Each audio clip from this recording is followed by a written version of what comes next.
चीन की एक बहुत पुरानी घटना है।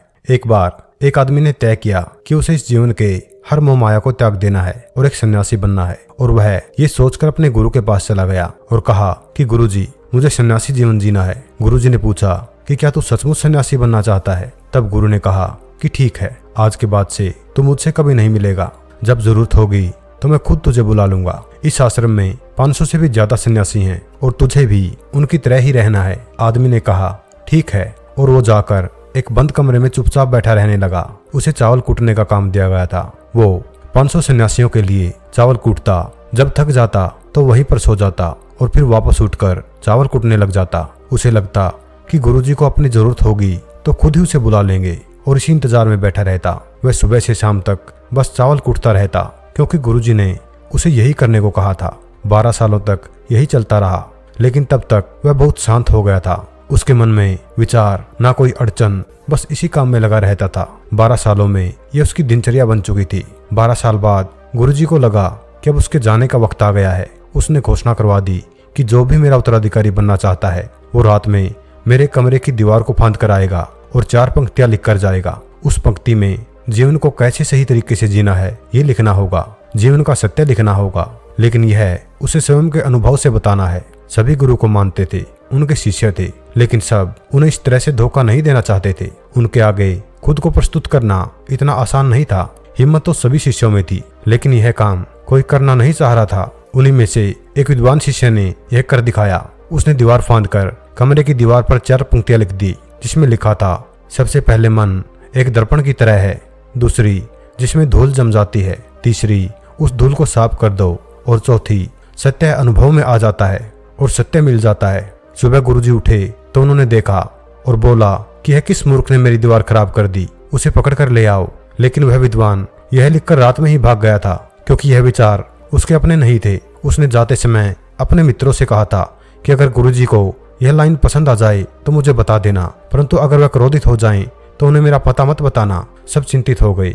सभी लोग यह मानते थे कि इतने सुंदर शब्द तो हैं, मन एक दर्पण की तरह जिसमें शब्दों और विचारों की धूल जम जाती है, वही उसे साफ कर दें तो सत्य का प्रतिबिंब दिखने लग जाता है। इसमें कहाँ कुछ गलत है। गुरुजी कुछ ज्यादा ही सख्त हैं। देखते हैं वह इससे ऊंची बातें कहाँ से लाते हैं। पूरे आश्रम में यही बातें चल रही थी। उन्हीं में से 4 आदमी एक दूसरे से बात करते हुए चावल कूटने वाले के पास से निकले। उनकी बातें सुनकर वह हंसने लगा। उन चारों ने यह देखकर उससे पूछा कि इसमें हंसने वाली क्या बात है। तब वह बोला कि सही तो कह रहे हैं गुरुजी, किस नासमझ ने यह लिखा है। यह सुनकर चारों भड़क गए और बोले कि तुम क्या जानो इसका मतलब, इतने सालों से तो बस चावल ही कूट रहे हो, तुम्हें शास्त्रों के ज्ञान के बारे में क्या पता।